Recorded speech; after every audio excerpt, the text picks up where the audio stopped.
ఎవరినో చూసినా అసూయ పడుతున్నావు, బాగానే ఉంది. అసూయ తగ్గించుకోవాలంటే ఏం చేయాలండి? ఊళ్ళో పరిశీలిస్తే మన చూసి అసూయ పడేవాళ్ళు కొంత గ్యాంగ్ ఉంటారు. వాళ్ళ గురించి ఆలోచించగానే అమ్మాయ మన చూసి కూడా అసూయ పడుతున్నారంటే మనం చాలా బాగున్నాం అనమాట. అంతే, సాటిస్ఫైడ్. అసూయ పోయి. ఎప్పుడు దానికి మందు అది.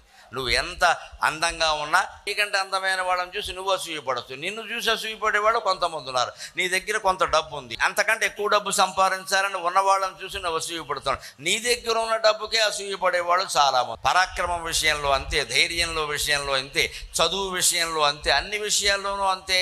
మన ఇంట్లో కొన్ని సౌకర్యాలు లేవనుకోండి, అంతకంటే గొప్ప సౌఖ్యాలు అనుభవిస్తున్న వాళ్ళని చూసి మనం అసూయపడకూడదు.